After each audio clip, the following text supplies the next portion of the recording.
A lot of you may already know that I'm actually based in southern Hungary, and I have here a continental warm climate. And it causes me a bit of an issue because I'm used to the climate in the UK, which is classed as temperate oceanic. And there is a big difference in the conditions that I have here. So really, a continental warm climate is basically a place whereby we experience some very warm, hot summers. And sometimes we get quite a bit of humidity, which can potentially cause us some issues. But we also then get relatively quite cold winters where we can see temperatures drop below -10, -12. Having said that, this particular year, this particular winter has been very mild, and that can cause me additional problems that I will have in my growing spaces through this next season. Now, continental warm climates cover a wide area of the world. So let's look at Europe to begin with. And we have places, obviously, Hungary here in the southern plains, but we also have other areas such as parts of Germany, parts of Ukraine, but not near the Black Sea area. Then we have the low-lying areas of Austria, parts of Slovakia, Croatia. You can then go into places like Denmark and Sweden, certain areas there in Norway. Some of the areas can include parts of Turkey as well. So it's going quite a distance, and even parts of Russia bordering on the lines of Ukraine there. Then we can look at places like the Midwest of America and the southern parts of Canada.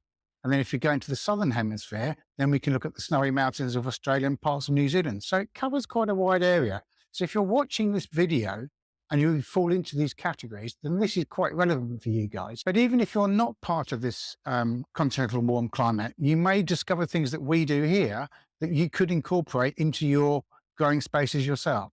So again, in the UK, part of what we do here is relevant to what you can do there. But without doubt, what I have discovered over the last 3 years is that this kind of climate does present problems for me that I need to consider because of the vast differences in the temperatures that we get. Now, last week, we were hitting temperatures of 30 degrees Celsius. Today, I've got a drop in that by half. I'm looking at about 15 degrees and sometimes a little bit less. We've had a little bit of rain, but we've not had a lot. That's typical for this kind of climate. And we've had some quite strong winds, but that's because we don't have a lot of shelter around here. Hungary itself is quite a flat country where we are. And when the wind picks up, boy, does it pick up. And it can create a lot of issues for me. That's why I struggle to have things like polytunnels. And even if I did have a polytunnel that wasn't blown away by the wind, I'd then have to consider things like the UV rays from the sun destroying that plastic covering. So there's a lot of things for me to consider. So you might be thinking to yourself, well, if he's got all these problems, why does he bother even thinking about growing his own veg? Well, there's lots of reasons. I like doing it, it's the first thing. Secondly, it's better for my health and the family's health. I've got an opportunity to grow things without using chemicals. And the comparison between what I can grow in my own spaces here, as opposed to what I can get in the local supermarkets, is a world apart. And I don't want to be consuming products that have had chemical treatments on them. I want to know that what we're eating is chemical free. That is the key part of it. The second bit is that the quality that I'm getting is much better than, again, in the supermarkets. The third thing is price, because buying stuff in a supermarket isn't necessarily cheaper than growing your own. I guess it's all about time. If you've got the time to do something, it's got to be a good thing. I also get all my fruit and vegetables are going to be packed with nutrients, a lot more than I can get, again, in the supermarket. Now, there are local markets around that I can go and see local growers. And I have said in the past that if you can't grow your own, get involved with your local growers who are following a no chemical system of growing. And then again, you're going to be better off. And you probably save a few quid as well. So it's worth looking into. Another big aspect for us as far as growing our own is that we can have an impact on our environment. We can help it. We can increase our biodiversity, which is a fantastic thing to do for nature. And we can reduce our pollution outputs because we're not transporting stuff around the world for us to consume. We're growing it locally and we're consuming it within seasons. So again, it's got to be a great thing to be doing for our environment and reducing our pollution levels. But arriving here 4 years ago, the first thing I realized is that I had to somehow regenerate the whole of the space that we've got here. And I looked at various systems and theories of gardening and growing in various locations around the world. And the only thing I can really say that works well for me here is to follow the principles of no dig. Now, There's lots of rules and regulations and all these different theories out there. And quite often when I look on social media that I get involved with, I see some people who take it to the absolute extreme. Now, we are 90% no dig here. And the rest of it, we take other bits and pieces from other theories. So like a bit of permaculture here. So we want to increase the biodiversity, because at the end of the day, what we're trying to achieve is a great abundance of food. And last year we got 500 kilos from our beds, and be able to be self-sufficient in our compost, because we want to know that compost that we are making is not only chemical free, but doesn't have a load of other bits and pieces that shouldn't perhaps be in there, that you might often find in a bag of compost that you open when you buy from your garden centre. There's nothing wrong with buying compost from the garden centre if you can get a good quality product. The other benefit of no-dig gardening is that it's sustainable, which is a great thing as well. And with that sustainability comes hand in hand with the fact that it's also environmentally friendly, which is also very important for us here. Using the no-dig system allows us to build up the health of our soil. And by doing that, the life in that soil trades with the roots of the plants. So we're going to get a healthier plant. And a healthier plant from a healthier soil means we have less pests to deal with. Now, don't get me wrong, we do get pests here, but they are completely different to what I'm used to in the UK. Classic example of that is that I have very few problems here with slugs. Well, I don't have any slugs, but I do have snails, but not many. Whereas in the UK, I used to see no end of the things. In fact, in the UK, I'm pretty sure some snails were flying. Either that or the neighbours were throwing them over the hedge into my garden. But we don't have that issue here. Having said that, in the UK, they don't have issues with mosquitoes. So I'm gaining on one, but perhaps I lose on the other. If I increase my biodiversity, then I'm going to have other insects that will prey on those mosquitoes. But don't get me wrong. Sometimes I may need to use a spray to control a certain infestation of insects or aphids that we have here. Recently, we've had a lot of black fly on our hibiscus plants out in the front garden. And I have used a spray to control those because I don't want them going out of hand. The reason why I needed to control them in this particular case was whilst the black fly were here, my insects that predate on those weren't, because it was too early in the season. So where we had the mild weather, we got the aphids first before we got, say, the ladybirds. So I just wanted to keep it all in check and try and keep it in balance. With regards to those sprays, both of the ones that I used were organic, and I'll put a link to them both in the description down below. One of them uses caffeine, and the other one was using sodium bicarbonate.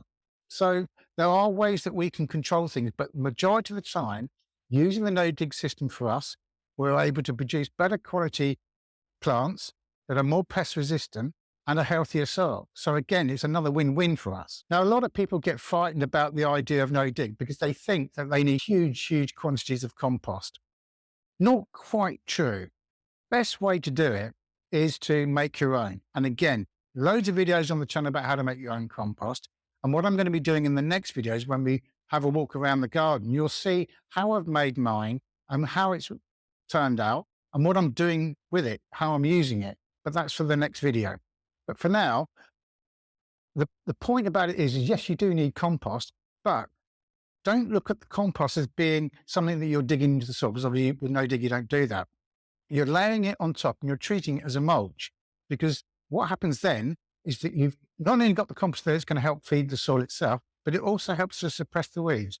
But remember, as I'm always saying, you will get weeds when you have no dig beds. Other types of mulch can be grass clippings, can be leaves, can be a mixture of the two together. You can use some wood barks or wood chippings, anything you want. The idea of a mulch is that you're covering the surface and you're doing a number of things. Like I've already mentioned, you are going to be suppressing the weeds. But the other thing about it is that you're trapping the moisture in the ground.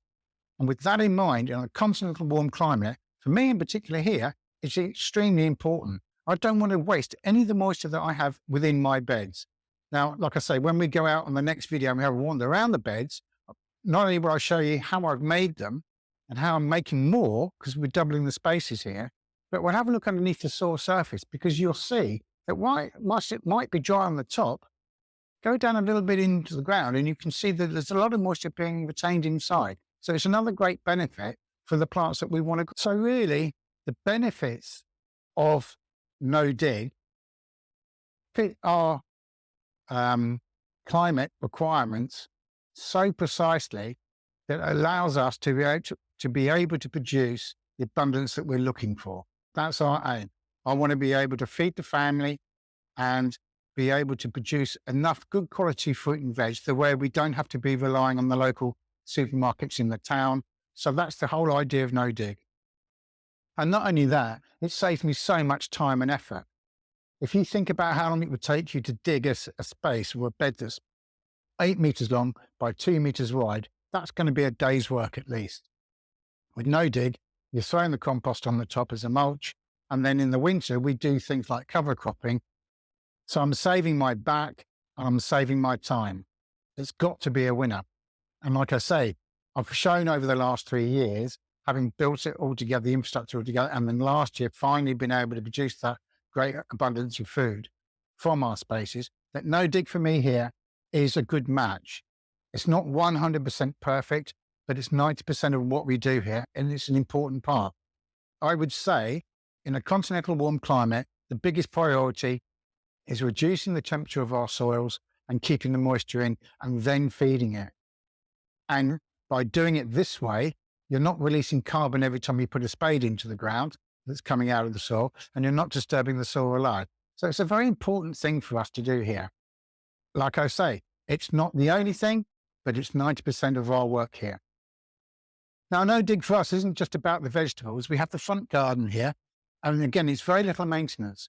We just leave it to do its own thing. And every winter, we'll put a top dressing of compost on areas that we think that need it. But that's it. We let the leaves fall and we let them settle down into the flower beds and they act as a mulch. So I don't have to do too much out there. We need to do some pruning, obviously, and we can spend our time sitting out there on a summer's day, enjoying what we've got. Tree lilies or the climbing roses, hibiscus, all kinds of things. We have the herb garden here, which is a lovely thing to have as well. But again, all no dig. I mean, I'm looking down to the front window here of the conservatory, and a line of aquiledias. When they finish off, behind them, I've got phlox that will be popping up. Again, just a top dressing of compost doesn't require a huge amount. So a lot of people, like I say, get confused and think that they need vast quantities of compost. You've seen the video perhaps about me using green waste, and that I only use when I'm building new beds. And like I say in the next video, we will be looking out there and I'll show you how that all works. But once it's established, creating your own compost from your natural garden waste or from your vegetable scraps or coffee grounds or whatever it might be, once you've got that started, you'll be surprised how little you actually use. So for us, like I say, continental warm, as I've already mentioned, very hot summers, very cold winters. Well, if we don't have very cold winters and we get even hotter summers, it can easily be associated with climate change. And in a recent video I did, I was talking about how concerned I was about the lack of rainfall that we've had here. Now, we're getting around about 50% of our annual rainfall that we should have here in millimetres. I've got to consider here is not only the massive field that we've got out beyond the gates that we use for cutting hay each year, that needs quite a bit of water for it to grow, obviously, but I've got other areas around here that not only do the plants need to be watered, but if the soil gets too hot, the heat will kill the plants themselves. The other side of climate change, perhaps, and certainly the warm temperatures, is the type of pest that I'm going to get here. And I need to be able to monitor those and keep them under control.